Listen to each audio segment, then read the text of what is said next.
Story 1. This happened about 15 years ago, but I still think about it sometimes, especially when I'm alone at night. I was 12 then, living with my mom in a small house in suburban Pennsylvania. What makes this story particularly unsettling isn't just what happened, but how long it took me to understand the truth behind it. Our house was one of those typical split levels you'd find in any middle-class neighborhood built in the 80s. My bedroom was on the upper floor, right above the garage, with a window that faced our quiet street. Mom chose that room for me because it got the most sunlight during the day. Looking back now, I realize how that simple decision could have turned out so differently. It was the middle of winter, probably around January or February, the kind of cold that makes the house creak and groan at night. I remember this clearly because I'd been complaining about the draft coming through my window, even though Mom had put up heavy curtains to help keep the warmth in. That night, I woke up to someone softly calling my name. It sounded exactly like my mom's voice, that gentle but firm tone she used when she didn't want to startle me awake. In my half-asleep state, I heard her say, "Sweetie, I need you to get up right now and go to the basement. Take your blanket and pillow. Don't turn on any lights. Just go straight down and stay quiet." I remember being confused and a bit annoyed. It was the middle of the night after all, but there was something in that voice that made me listen. I grabbed my stuff and quietly made my way down 2 flights of stairs to our basement. The basement was finished and had an old couch where I sometimes read. I curled up there in the dark, and being a kid who could sleep anywhere, I drifted off again. When I woke up the next morning, I was still on the basement couch. I went upstairs to find Mom making breakfast like any normal day. When I asked her why she'd sent me to the basement in the middle of the night, she looked at me like I was crazy. She insisted she'd never done any such thing. We went back and forth about it for a while, but she was adamant. I started to wonder if I'd dreamed the whole thing. That incident stayed with me, though.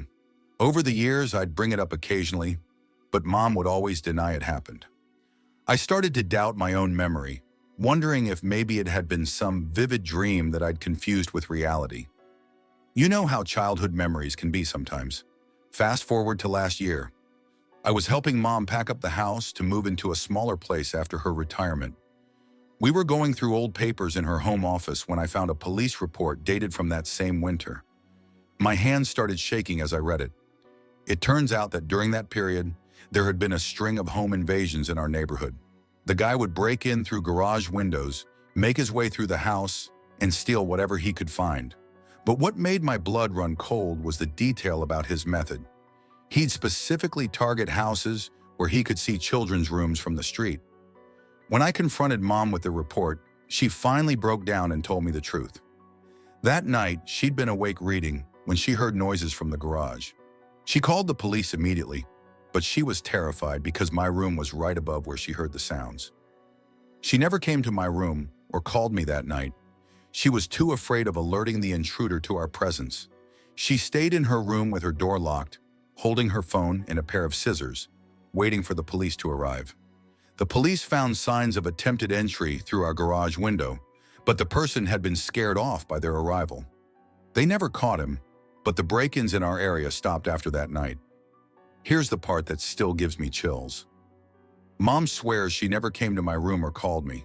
She was certain about this because her biggest regret from that night was being too terrified to try to get to me. But something or someone with her voice got me to go to the basement, the furthest point from the garage and the safest place I could have been. We never did figure out whose voice I heard that night. Mom suggested that maybe my subconscious picked up on the danger and manifested her voice as a way to protect me. Maybe she's right, but sometimes I wonder if it wasn't something else, something watching over a scared kid on a cold winter night. The whole incident changed a lot about how we lived after that. Mom installed a security system the very next week. She never told me about it then because she didn't want me to feel unsafe in our home. I understand that now, being older. Sometimes parents have to carry these burdens alone to protect their kids' sense of security. Story 2. Looking back at my teenage years, there's one night that stands out more than any other. Not because anything terrible happened, but because of what could have happened if not for a stranger's intervention. This was in 1998, and I was 17, living in a medium-sized town in Oregon. You know how teenagers think they're immortal? That's exactly where my head was at. I was that kid who thought she knew everything, could handle anything, and nobody could tell me otherwise. That attitude nearly got me into serious trouble one autumn night. I was at a house party with some friends from school.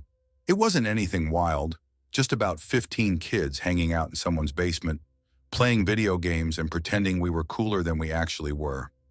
Around midnight, I got into this stupid argument with the host, Mark. I can't even remember what it was about now. Probably something incredibly important like music taste or which pizza place was better. But in my infinite teenage wisdom, I decided I was done. I was going to walk home. Now my house was about 4 miles away, through what I thought I knew was a safe enough area. Looking back, I realized how naive that assumption was. The first mile was through typical suburban streets, cookie-cutter houses with neat lawns and two-car garages. But after that, the route took me past the industrial district, then along a main road that connected to the highway. Not exactly the safest path for a teenage girl at midnight. None of my friends tried to stop me. I think they were either too surprised by my dramatic exit or figured I was bluffing. I wasn't. I stormed out into the night wearing just jeans, a flannel shirt, and my beat-up Converse. I didn't even have a jacket. The first 20 minutes were fine. I was running on pure teenage anger, mentally rehearsing all the cutting remarks I should have made during the argument. You know how it goes. But then I started noticing something that made my anger fade pretty quickly. There was this dark blue sedan that kept appearing. At first, I didn't think much of it. Lots of cars look similar at night. But after the third time, I saw it turn onto the same street as me. My stomach started to knot up. It would drive past slowly, turn at the next intersection, disappear for a few minutes, then show up again. Each time it passed, it drove a little slower. I remembered all those assemblies we had at school about personal safety, all the warnings from my parents about being aware of my surroundings. But here I was, alone on nearly empty streets, with no cell phone. They weren't common for kids back then, and at least 2 miles from home. That's when I noticed the second vehicle, a light-colored minivan, maybe silver or beige. It started showing up regularly too, but something about it felt different. It kept its distance, and unlike the sedan, it didn't slow down when passing me. Still, having 2 vehicles seemingly following me made my heart race. I started looking for somewhere safe to go, but everything was closed. This was before the era of 24-hour everything. Finally, I saw the lights of a Safeway store up ahead. It was one of the few places open all night in our town. I had to cross a big, poorly lit parking lot to get there, but I knew it was my best option. As I started across the lot, I could see both vehicles turn in behind me. Just before I reached the store entrance, the minivan pulled up nearby. My heart nearly stopped when the driver's window rolled down, but he kept his distance, and what he said next changed everything. "Don't come any closer," he called out in a calm voice. "I just want you to know something. There's been a dark blue car following you for the last mile and a half. Every time you've stopped or looked like you might turn around, they've detoured to parallel streets. I've been following behind to make sure you're okay. Please go into the store and call someone to pick you up. I haven't seen their car since you entered the lot, but please stay inside." He waited until I was through the doors before driving away. I never saw his face clearly, just the outline of a middle-aged man with glasses. The store was nearly empty except for 2 cashiers restocking shelves. I told them what happened, and they let me stay near the registers for almost 2 hours. One of them, an older woman named Pat, according to her name tag, kept making excuses to stay nearby, chatting with me about school and making sure I was okay. I didn't have anyone to call. My mom was working a night shift at the hospital, and I wasn't about to call Mark's parents or mine to explain what I'd done. So after those 2 hours, when I was sure the coast was clear, I walked the rest of the way home. Every block, I kept thinking about that man in the minivan. I never saw the blue sedan he mentioned, but the way he described its movements matched exactly what I'd noticed. Story 3. This happened 11 years ago, but I still remember every detail like it was yesterday. I was 17, and my family had just moved into a new development on the outskirts of town. You know those neighborhoods that are still being built, where half the lots are empty and everything smells like fresh paint and sawdust? That was us. The house next door was only half finished, just a wooden skeleton against the sky. My parents had gone away for the weekend, their first trip since we moved in. Mom was one of those super cautious people about everything, except ironically, home security. They'd leave the side garage door unlocked because it's such a pain to keep track of another key. I never thought much about it until that night. It was around 9 p.m., and I was sprawled on our new couch watching some forgettable reality show. Our house was still in that weird half-moved-in state. Moving boxes in corners, blank walls, and absolutely no window coverings. Mom had been talking about getting blinds any day now for weeks. The first sign something was wrong was so subtle I almost missed it. The door handle between the garage and kitchen made this slight wiggling movement. You know when you see something out of the corner of your eye and wonder if you imagined it? That's what it was like. I muted the TV and waited. There it was again. Definitely real this time. Definitely someone trying the handle. That's when the adrenaline hit. I needed to call for help, but in that moment I realized I had no idea where our house phone was. I was that stereotypical teenager who would walk around talking on the cordless phone and leave it anywhere except its base. My cell phone was dead because I'd left my charger in my parents' car. Another brilliant teenage move. The house was so new that we didn't even have proper curtains or blinds in the kitchen or living room. As I stood there panicking, trying to figure out what to do, heavy banging started on the living room windows. That's when it hit me. Whoever was out there could see everything I was doing. I was literally on display like some twisted fishbowl exhibition. I bolted upstairs, my mind racing through options. Where could I hide? How would I get out if they got in? Would jumping from the second floor break my legs? While these thoughts were spinning, the banging moved to the front door. It wasn't just knocking. It was this metallic thudding that made me think they had some kind of tool or weapon. Each impact seemed designed to tell me exactly what was coming next. The worst part was knowing the house phone was somewhere up here, but being too scared to hit the locator button on the base station. You know that beeping sound it makes? In the quiet house, it would have been like setting off an alarm. What if they heard it and broke the nearest window to grab it? As I crept down the hallway toward my parents' room, I caught movement through the window. Two figures were pacing in front of our house, like they were trying to figure out their next move. My heart nearly stopped.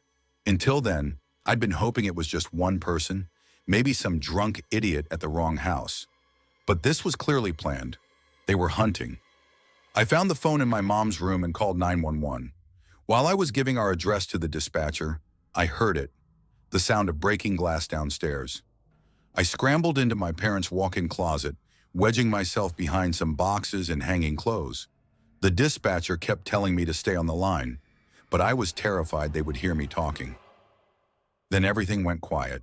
That silence was worse than the banging had been. I sat there in complete darkness, trying to breathe without making a sound, straining to hear any movement downstairs. Every creak of the new house settling sounded like footsteps. Every whisper of wind against the windows sounded like whispered voices. When I finally heard sirens in the distance, it was like waking up from a nightmare. The police searched the house and the surrounding area but found nothing. Just broken glass and some marks on the doors where they'd tried to force them open. The construction company that was building both our house and the one next door hired overnight security after that. They stayed until the neighboring house was finished, but honestly, it was too late to make me feel safe again. For weeks afterward, I had nightmares about being watched through uncovered windows. Even now, years later, I'm obsessive about checking locks and closing blinds as soon as it gets dark. My parents felt horrible about leaving the garage door unlocked when they got back. Mom had blinds installed the very next day. Dad put in a security system the following weekend. But you can't undo that kind of fear once you've felt it. That feeling of being watched, of being hunted in your own home, it stays with you. The police never caught them. Story 4. Back when my grandfather died, his children and some of the grandchildren took turns in staying over at Grandma's house. We'd spend the night and help her out around the house, while also having some time alone in the house we all love, and spending some final moments with Grandpa. His embalmed body in the living room, where his big old desk used to be. The house was on a pretty big plot of land with a nice big barn, and while Grandma loved her gardening, Grandpa used to take care of the lawn. One day he had felt a bit wheezy while mowing the lawn, So he went inside and eventually ended up calling the doctor and going to the hospital. He unceremoniously died 3 weeks later, unwilling to fight the cancer that had formed in his gut over the past few years. As one of the older grandkids, I stayed over one night as well. Bluntly speaking, I was a bit on edge with just having a dead body in the house, but nothing really eventful happened that night.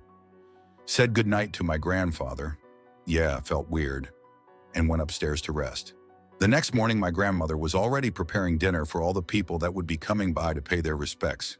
She, quite sternly, told me she wanted to do this particular thing alone, so I decided to start the day by mowing the stretch of lawn my grandfather never got to finish.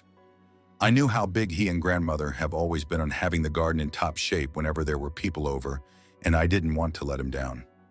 It wasn't a small patch of grass, but I figured the electric push mower should be more than enough. I hooked it up using a long orange extension cord and got to work. Now you have to know, my grandfather was a skilled, but super safe handyman. He was an electrical engineer by trade and always working on the house or tinkering in the barn, doing the bigger gardening projects my grandmother couldn't do, making us toys or fixing our bikes, etc.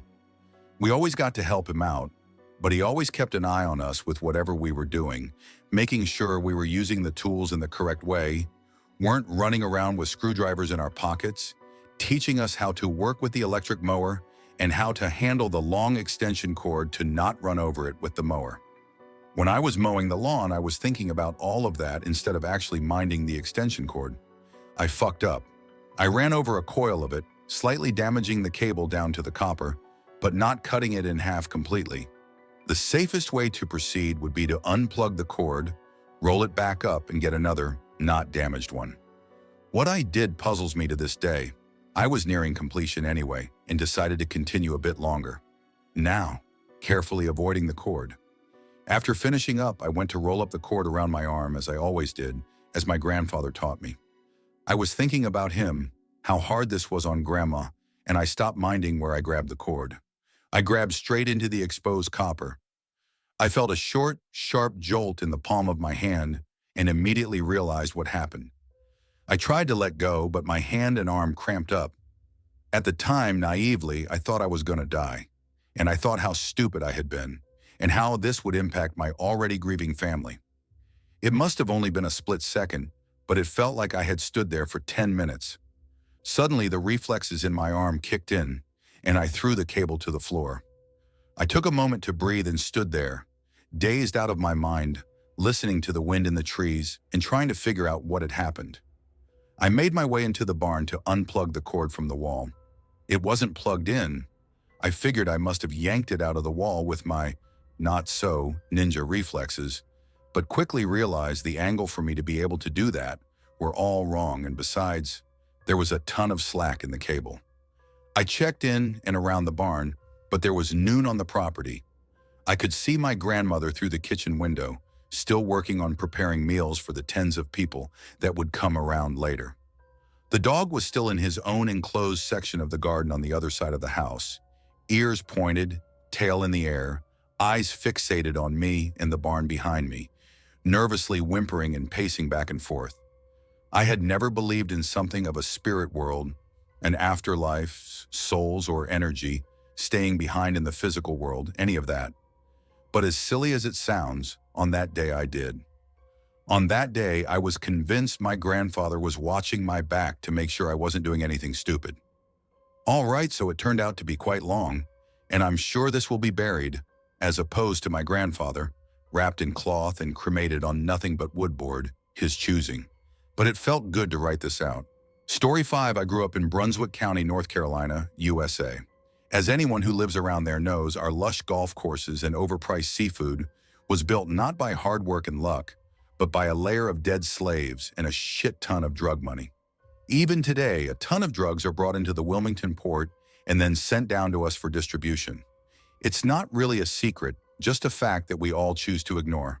One of the biggest golf courses in South Brunswick County is Sea Trail. Basically, half of the original board members got their riches through drugs and murder, so it's no surprise that some weird shit goes on there. The center of all this shit being the pink room. Now, the pink room is basically the main activity room, and most of the time, It's a totally normal, boring conference room. It's pretty big, but in no way over the top special, at least during the day. Both of my parents and my older brother worked at C-Trail, and they each have their own accounts. I'll tell them to the best of my memory. The first event happened with my mom. She was one of the head waitresses for events for the Pink Room.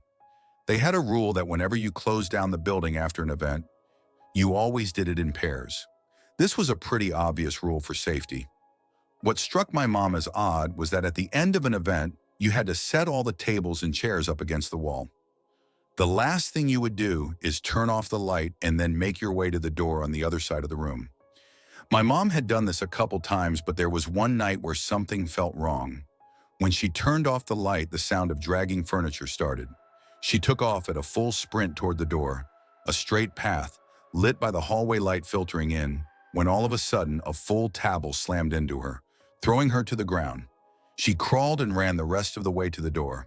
When she looked back, she couldn't see anything and wasn't going in there to flip the light back on and check. The bruises remained for a couple days, but eventually went away. A year or so later, my older brother worked as a nighttime front desk man for the building. His desk was to the right of the front door. The Pink Room was down the hall and around a sharp left and down a bit more of a ways. Overall, nothing interesting really happened, but every so often a strange musical track would start playing down the hall.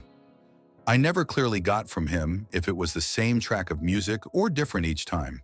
He described it as old-timey and grainy, as if played on a gramophone, but very loud, and when it would start, it would play for hours. He said he never really minded, because it was better than the silence. But no matter how much of the security tapes he looked at, or how hard he looked, he never could figure out where the noise was coming from, beyond vaguely in the direction of the Pink Room. Finally, my dad's case. At this point, downsizing had hit the company hard and many of the employees were laid off. My dad, who usually worked a day position, had to help out with night auditing. At this point, there was no front desk person. Very few people ever went into the building with the Pink Room at night anymore, but occasionally someone would, and they would almost always report some sort of strange noise or furniture not being in designated locations and a really bad sensation, all stemming from the Pink Room. Now, it's important to note that the night auditor's office was basically a single-wide trailer that they had parked up next to the building with the Pink Room. They somehow connected it via carpentry or whatever. I can't quite remember. What I do know is that the door connecting the two buildings was a very heavy metal door with a chain lock, a regular door bolt, and then a very heavy metal bar bolt you had to lower into place. Think like a heavy-duty vault door. My dad asked about it, but the other lady there just shrugged him off, like he was talking about some annoying noise an AC unit would make. He didn't think much of it until one night the door started banging really, really hard, like someone trying to break through it hard. He said it sounded like fists bounding against metal, but there was also the sound of claws on metal, and the door was jerked about very hard. He said that the bolt started whining, and he was terrified about what was on the other side.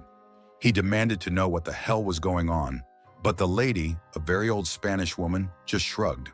She explained to him that this had been going on for about a year now, and they had made complaints about it. But nothing ever showed up on the security tapes, and no one believed her or anyone else that worked in that office at night. People kept telling them that they were being a pain in the ass, and they didn't have money to make amends for delusions, so she just started living with it. Nothing had ever made it through, and she was just going to keep on working like nothing ever would. She suggested he do the same. He tried complaining to the higher-ups about this, but they all said he was giving into the lady's delusions or asked if she put him up to this. He finally gave up when he realized that, again, no one was going to listen. It always came down to, even if there was a problem, unless there was proof, there was no reason to spend money on fixing it. My dad continued to work there for another 6 months until he was fired, downsizing again. He said that it happened a couple more times, but there never seemed to be a pattern about when it was going to happen. They just kept working, hoping nothing ever came through. I haven't lived in the area for almost 6 or 7 years, but I visit regularly. To my knowledge, nothing has ever been done about it, and Noon has reported sustaining any major damage. But I haven't followed up on it at all. Admittedly, these are all secondhand accounts, and it's possible that both my parents and my brother are just fucking with me. but I'm still not going to risk staying there at night, just in case. Story 6, The Night We Knew. We had to leave some houses just feel wrong from the moment you walk in. That's how it was with the rental on Cedar Street. You know that feeling when you're being watched? It was like that, but constant. Even during the day, with sunlight streaming through every window, something felt off. Looking back now, I wish we trusted that instinct from the start. I moved in there with my boyfriend Mike and our roommate Chris about 6 months before that night. It was a decent enough place on paper. 3 bedrooms, good neighborhood, reasonable rent. But from day one, there was this heaviness to the air inside, like the atmosphere itself was pressing down on you. Mike and Chris both worked night shifts at the warehouse, which meant I spent a lot of nights there alone. Usually I could handle it.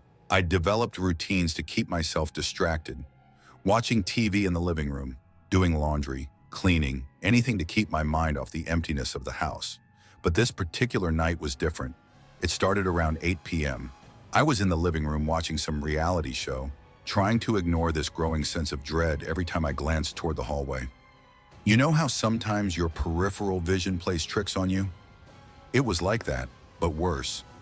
Every time I looked away from the hall, I could swear something was moving just at the edge of my vision.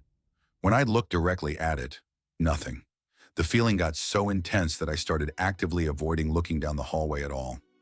It sounds ridiculous now, but in that moment, it felt like looking down that hall would be acknowledging whatever was there, like making eye contact with something that shouldn't exist.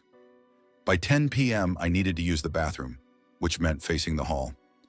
I left every light on along the way, telling myself how stupid I was being. But that feeling of being watched just kept getting stronger. The air felt thicker, colder, like walking through invisible cobwebs.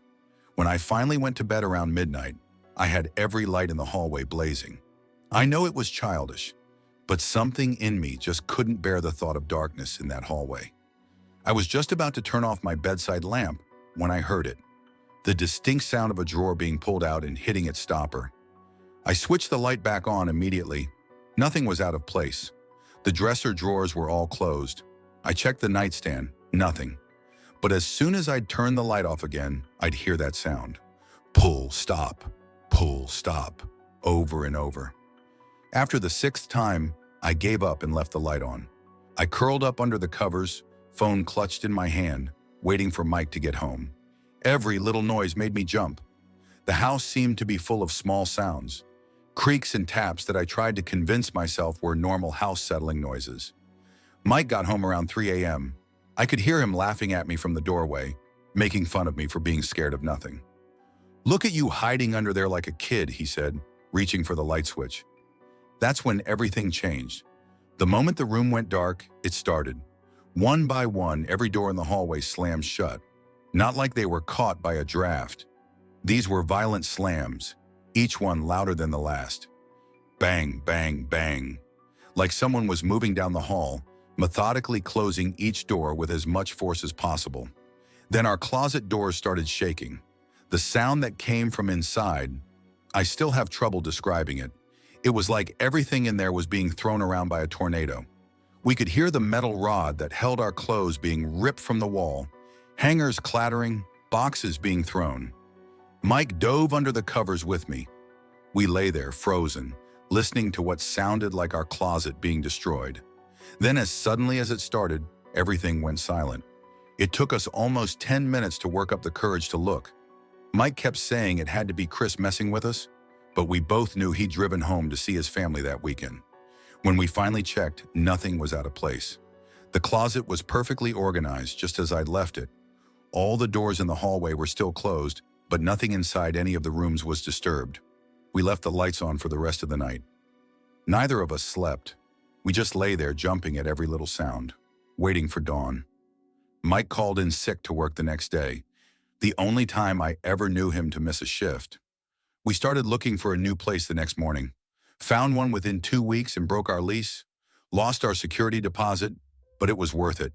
We never experienced anything like that in the new place, or anywhere else since. Story 7. So just a few important points of note here, to set the stage for what is to come. I used to love just sitting on a swing in my backyard at night and listening to music. It was, and still is, really very cathartic. Also, my best friend B lived 2 houses down from me and went running every single night. Rain, snow, sleet, sick, whatever. I could probably count on one hand the amount of days he hasn't gone running in the past 10 years or so. And finally, I'm a grown man, over 6 feet tall and almost 200 pounds. There isn't any wildlife where I live that I'd really be nervous about, aside from bobcats or maybe black bears. But both of those avoid people at all costs, and bears don't live in the area as far as I know. And it would take a pretty monstrously huge person to make me really scared. Also of note, I make it a point to try to be as rational as possible, and I also make it a point for myself to not be intimidated by stuff, because I hate feeling afraid or helpless. I just say all these things to emphasize how fucking crazy the following situation was. Anyways, one night, just like any other night, around maybe 10 p.m. or so, I decided to go sit on the swing. I gathered my jacket, headphones, and a beer, and walked outside. Immediately upon stepping onto my driveway, I got this really weird feeling, like I was being watched. Thinking nothing of it, because it was nighttime, and it was probably just my primitive brain, I turned the corner by the edge of the house and started walking back toward the swing set. Every step that I took, that uneasy feeling got stronger and stronger, until it was almost at panicky levels. I could feel it in my stomach. My body suddenly felt very cold, and I finally accepted mentally that I was alarmed. But I still rationalized it as my primitive brain doing its job. However, the weird thing is, as I got closer to the swings, I started getting more and more nervous, and I literally started walking slower, to the point that eventually I just stopped about 10 feet away and was looking around and at the woods beyond the swing, genuinely unsettled and perplexed. Again, there are no recorded confirmed black bear attacks where I'm from, and chances are high that I would survive a black bear and/or a bobcat attack, barring freak circumstances. So it's not something that would subconsciously freak me out like that, and like I said, they'd most likely run into the woods if they saw me anyway. Anyways, as I settled down onto the swing, I was afraid. I had no idea why or of what. I was trying to man up and swallow it down, but I knew deep down I was truly scared. So I swing through one song, pausing the music every once in a while to listen to the night, which I never do. I got through one song, and the feeling just kept getting stronger.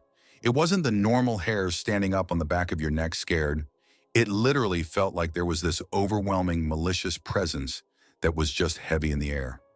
I swear, I could almost feel it just pressing down on me from all around. It was like hateful, and I never use this word because I think it's been cheapened by religious fanatics, but it was evil. There's no way around it. Something bad, really bad was there. So I got up and turned to swing facing the woods, which I never did. I kept an eye on the yard because my friends were known to try to sneak up on me. I got through maybe half of the next song, and somehow this feeling had continued to grow more and more. I've read in books descriptions like bone-chillingly terrifying and too scared to move, and I always kind of shrugged them off as hyperbole. I certainly had never experienced anything even close to that until that night. I was fucking terrified. I literally can't emphasize that enough. I swear to God I could feel it in my bones, in my muscles. I was literally shivering. I've never been worried like that before. I'm a person, I'm an apex predator, but in that moment, it hit me like an epiphany. I felt like prey. I couldn't see anything bad out there. I couldn't hear anything, smell anything, but I was completely and utterly scared beyond all rationality, like almost on the brink of tears. I didn't know why, and I couldn't rationalize it. So I tried to just go on with what I was doing, like nothing was up, but it just kept getting. The only way I can think to describe it is heavier, and heavier. You know those videos of the mice shaking with terror before they're eaten by a snake? That's probably the closest description to what I looked and felt like. I turned my music off and just sat, beer forgotten, looking around and at the woods. Just completely stock still except my head, desperately refusing to surrender to my baser instincts, despite everything in me telling me to run. It was a warm summer night and I was freezing. I could feel it all the way to my bones, and my stomach was a knot of ice. It was seriously the strangest feeling I've ever had.